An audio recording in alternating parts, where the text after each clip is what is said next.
Gehen wir in eine neue Frage. Yeah. Sagari. Yeah. So I want to respond to some of the comments which have come, particularly on this issue of the political category of small. Is there a political category as small farmer or peasant farmer as different from others? And I would argue, yes, there is. Particularly, whatever my experience in India, there clearly is. And the way we recognize small farming is, there are certain criteria, there are certain categories. It's largely for us grounded in family farming. It's largely linked to land. A small farmer in India does not have land more than 1.5 acres. It is linked to number of animals. In milk production in India is maximum a small farmer will have 1 to 3 animals. We have to realize this. Fourthly, animals in India are not for it's not a commodity production of milk. An animal has multifunctionality.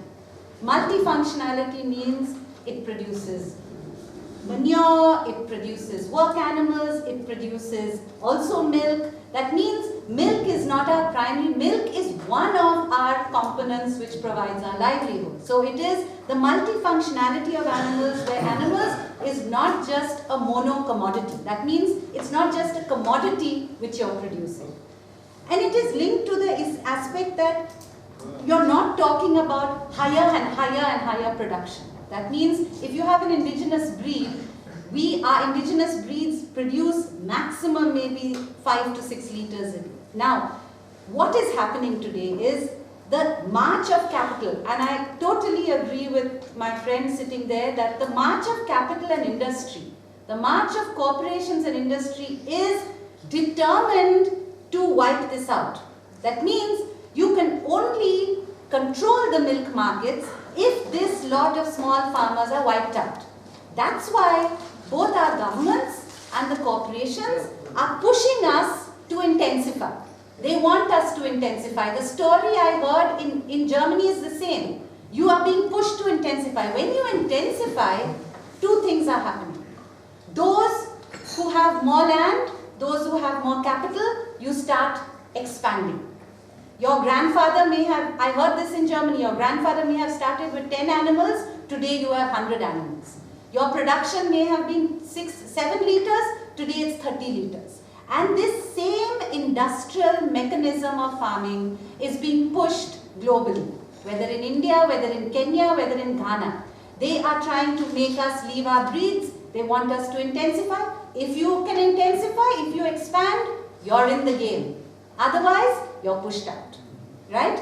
And therefore for us, the political category today of a small farmer is not just, it is important because it is challenging industrial systems of production, of consumption, of distribution. It is challenging the concentration which is happening. When you're saying one mulkarai is buying up another, that is the expansion of capital. That's what we're seeing in every industry. In every corporate industry, it's dairying, it is feed industries, it is seed industries. Today Monsanto controls, today there are 4 companies which control the seed in the world. Today there are 2 companies which control the genetics of poultry in the world. So this is a challenge to industrial corporate system, and therefore the category of small farmers is that much important. I totally agree with my friend there. If we as small farmers don't open our eyes, recognize the reality, organize ourselves with consumers, and that's what we're doing in India, with consumers, with the small millions of retailers, the millions of vendors and small farmers. I agree with you, in 5 years, it may be another story.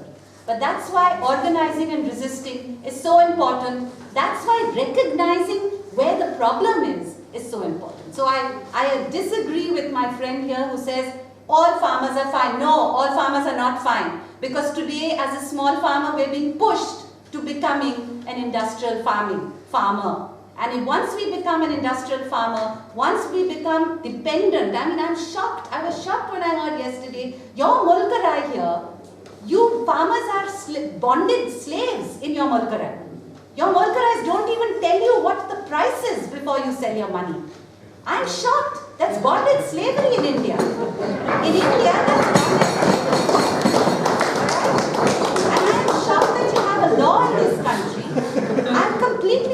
And therefore, actually all of you are not even farmers, you're bonded slaves.